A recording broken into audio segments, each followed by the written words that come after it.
क्या आपने कभी यह विचार किया है कि रामेश्वरम का शिवलिंग भगवान राम और रामायण काल से क्यों जुड़ा हुआ है? आखिर इस दिव्य मंदिर का निर्माण किसने किया और इसकी प्राचीनता कितने हजारों वर्षों तक जाती है? जब प्रभु श्री राम लंका पर चढ़ाई करने से पहले रामेश्वरम में एक शिवलिंग की स्थापना कर रहे थे, तब उन्हें इस पूजा के लिए एक योग्य ब्राह्मण की आवश्यकता पड़ी। लेकिन सबसे हैरानी की बात यह है कि उन्होंने अपने दुश्मन रावण को ही इस धार्मिक अनुष्ठान में क्यों बुलाया? क्या यह कोई सत्य घटना है या केवल पौराणिक गाथा? इतना ही नहीं, राम ने वहां एक ही शिवलिंग की स्थापना की थी, परंतु आज मंदिर में 2 शिवलिंग मौजूद हैं। दूसरा शिवलिंग वहां कैसे आया? इसे किसने और क्यों स्थापित किया?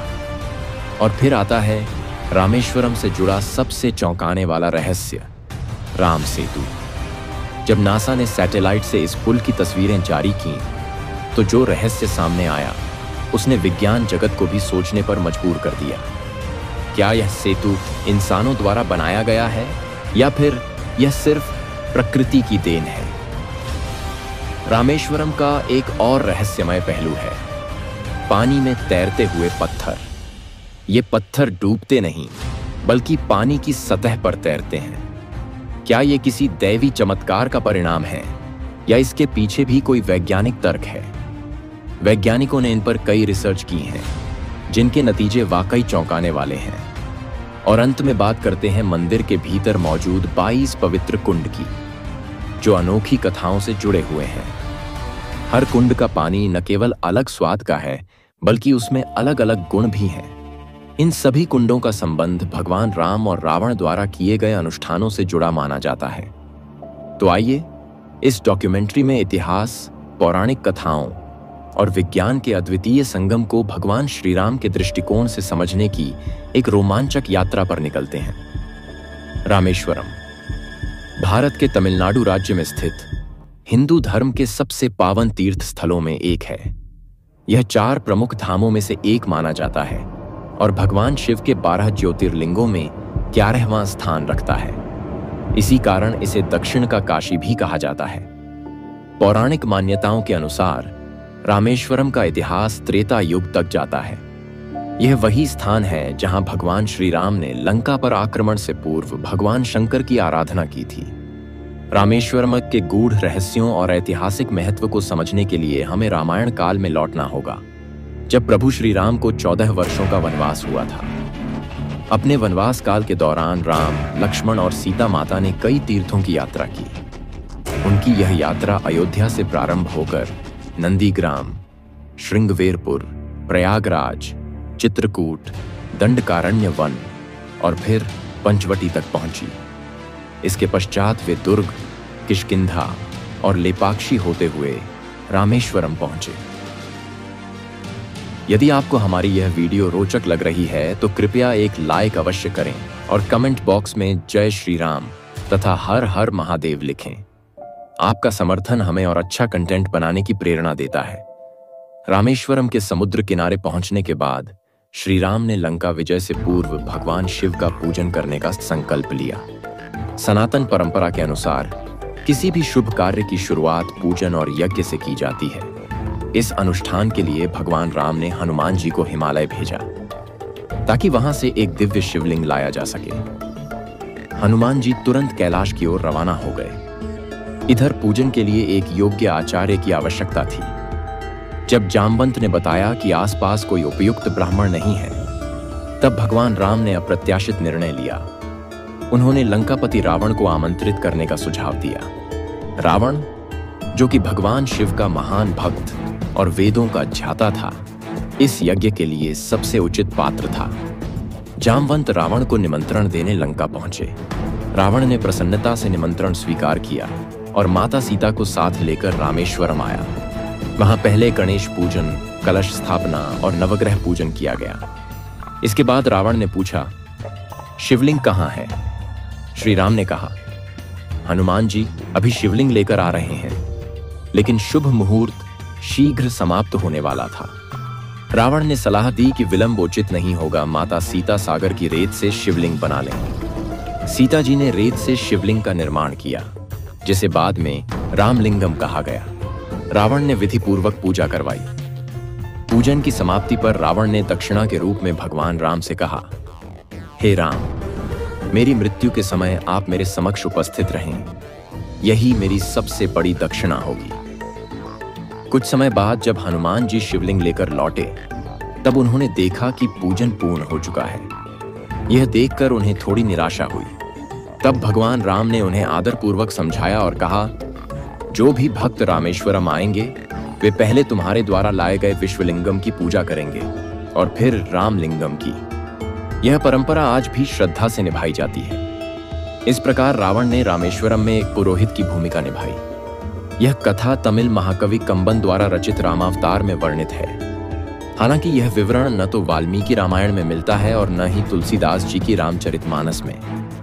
भगवान शिव की पूजा पूर्ण होने के पश्चात श्री राम को अब माता सीता को रावण के बंदीगृह से मुक्त कराने के लिए लंका जाना था, लेकिन मार्ग में विशाल समुद्र एक बड़ी बाधा था। उनकी विशाल वानर सेना को समुद्र पार कराना असंभव प्रतीत हो रहा था। श्री राम ने समुद्र देवता से 3 दिनों तक प्रार्थना की कि वे मार्ग दें, लेकिन समुद्र शांत रहा। तब श्री राम को क्रोध आ गया। उन्होंने अपने धनुष पर अग्नि बाण चढ़ाया और समुद्र को सुखाने का संकल्प लिया। यह देखकर समुद्र देव भयभीत होकर प्रकट हुए और भगवान राम से क्षमा याचना करते हुए बोले, हे प्रभु, मैं सनातन और अचल हूं, मुझे पूर्ण रूप से सुखाया नहीं जा सकता, परंतु आपकी सेना के लिए मैं एक मार्ग खोल दूंगा। आपके वानर इस सेतु को बनाकर इस महासमुद्र को पार कर सकते हैं। समुद्र देव ने स्वयं यह कहा था जब भगवान श्री राम ने उन्हें मार्ग देने की प्रार्थना की। समुद्र ने आगे बताया कि श्री राम की सेना में 2 ऐसे योद्धा हैं, नल और नील, जिनमें यह अद्भुत कार्य करने की क्षमता है। नल और नील वानरों की सेना के महान योद्धा थे और वे किसी साधारण वानर कुल से नहीं, बल्कि दिव्य शिल्पकार भगवान विश्वकर्मा के पुत्र थे। जब प्रभु श्री राम को इस रहस्य का भान हुआ, तब उन्होंने नल और नील को समुद्र पर पुल निर्माण का उत्तरदायित्व सौंपा। संपूर्ण वानर सेना ने दिन रात एक कर श्रम किया और मात्र 5 दिनों में नल नील की नेतृत्व में एक भव्य सेतु का निर्माण कर दिया। यह सेतु रामेश्वरम से लेकर लंका के सुबेल पर्वत तक लगभग 48 किलोमीटर लंबा था। यह वर्णन हमें वाल्मीकि रामायण के युद्ध कांड के 22वें सर्ग में विस्तृत रूप से मिलता है। यह कथा केवल धार्मिक ग्रंथों तक सीमित नहीं रही है। राम सेतु, जिसे नल सेतु और आधुनिक रूप में एडम्स ब्रिज भी कहा जाता है, न केवल भारत की पौराणिक धरोहर है, बल्कि कई धार्मिक और ऐतिहासिक ग्रंथों में भी इसका उल्लेख मिलता है। स्कंद पुराण, विष्णु पुराण, अग्नि पुराण, ब्रह्म पुराण और कालिदास की रघुवंश में इस सेतु का विस्तार से वर्णन मिलता है। दिलचस्प बात यह है कि केवल हिंदू धर्म ही नहीं, बल्कि इस्लामिक मान्यताओं में भी इस पुल का अप्रत्यक्ष उल्लेख हुआ है। ऐसा माना जाता है कि हजरत आदम जब स्वर्ग से पृथ्वी पर उतरे थे, तो उन्होंने श्रीलंका की आदम की चोटी पर कदम रखा था। वहां से भारत की ओर आने के लिए उन्होंने जिस मार्ग का उपयोग किया, वह बाद में एडम्स ब्रिज के नाम से जाना गया। 2002 में नासा ने अपने सैटेलाइट से कुछ महत्वपूर्ण तस्वीरें जारी की थीं, जिनमें समुद्र के बीच एक श्रृंखलाबद्ध संरचना स्पष्ट रूप से दिखाई दे रही थी। भारत में बहुत से लोग इसे रामायण में वर्णित राम सेतु का प्रमाण मानने लगे। हालांकि कुछ वर्षों बाद नासा ने इस दावे से किनारा कर लिया। नासा के प्रवक्ता मार्क हेस ने कहा कि अंतरिक्ष से खींची गई कोई भी तस्वीर यह सिद्ध नहीं कर सकती कि वह संरचना किसने बनाई या वह कितनी पुरानी है। उन्होंने यह भी जोड़ा कि इन चित्रों को राजनीतिक उद्देश्यों के लिए गलत तरीके से पेश किया गया। इतिहास में यह भी उल्लेख मिलता है कि 15वीं सदी तक राम सेतु समुद्र की सतह से ऊपर था और लोग इसे पैदल पार कर सकते थे। लेकिन 1480 में आए एक भयंकर तूफान ने इस पुल को गहरा नुकसान पहुंचाया, जिससे यह समुद्र में समा गया। हाल ही में 2017 में अमेरिकी साइंस चैनल ने अपने एक एपिसोड में इस रहस्य को फिर से जीवित कर दिया। उन्होंने दावा किया कि भूवैज्ञानिक विश्लेषण और पुरातात्विक अध्ययन यह संकेत देते हैं कि राम सेतु मानव निर्मित हो सकता है। चैनल के अनुसार जो पत्थर इस पुल के निर्माण में उपयोग किए गए हैं, वे उस स्थान के नहीं हैं, यानी उन्हें कहीं दूर से लाया गया और एक विशेष श्रृंखला में व्यवस्थित रूप से रखा गया। लेकिन सबसे बड़ा सवाल यह है, वो पत्थर वहां तक पहुंचे कैसे?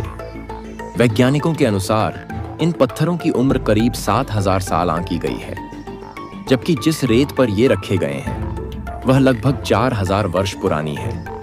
यह असमानता यह संकेत देती है कि यह संरचना प्राकृतिक नहीं बल्कि मानव निर्मित हो सकती है।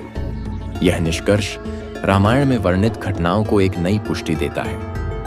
हाल के वर्षों में इसरो ने अमेरिकी अंतरिक्ष एजेंसी नासा के आईसैट 2 उपग्रह के साथ मिलकर राम सेतु का विस्तृत अध्ययन किया।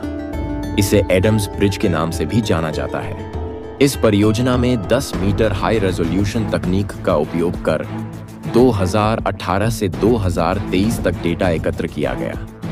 इस अध्ययन ने राम सेतु की संरचना और क्षेत्रीय इतिहास के नए पहलुओं को सामने लाया है।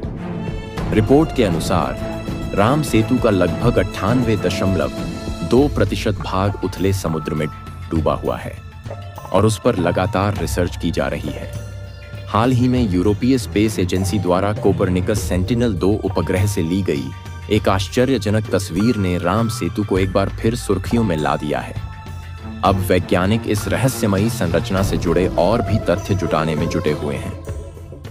क्या राम सेतु वाकई भगवान राम की वानर सेना ने बनाया था, या ये केवल एक प्राकृतिक रचना है? आपके क्या विचार हैं? नीचे कमेंट में जरूर साझा करें। देखते हैं कि किसका तर्क सबसे दमदार है।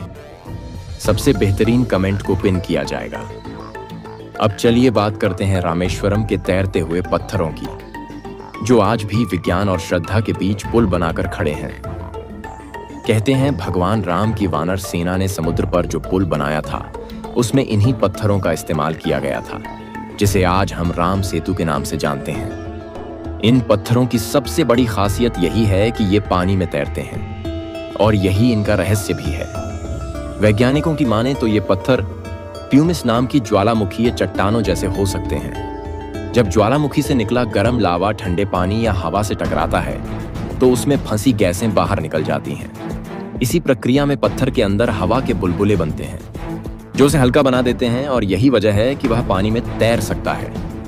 लेकिन बड़ा सवाल यह है कि प्यूमिस हर जगह तैरते नहीं और न ही रामेश्वरम के आसपास कोई ज्वालामुखी मौजूद है। तो फिर ये लाखों पत्थर आए कहां से?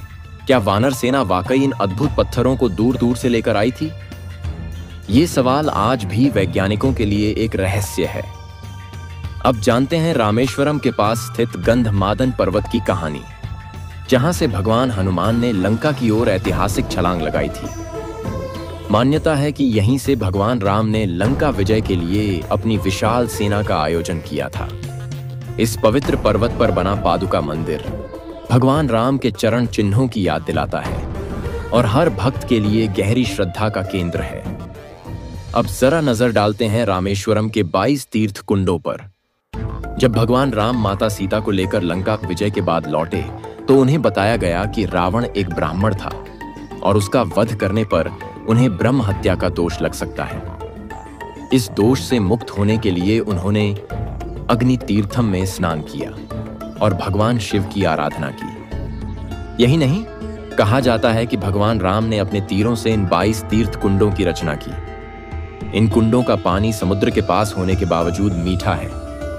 यह अपने आप में एक बड़ा आश्चर्य है। वैज्ञानिक भी मानते हैं कि इन कुंडों का जल कई बीमारियों से राहत दिला सकता है।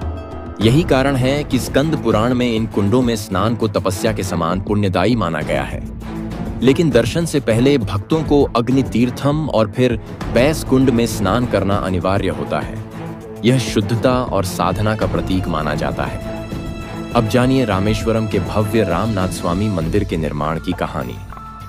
जहां राम सेतु और गाथाएं बेहद प्राचीन हैं, वहीं यह मंदिर करीब 800 साल पहले बनना शुरू हुआ था। सबसे बड़ी चुनौती थी पत्थरों की व्यवस्था।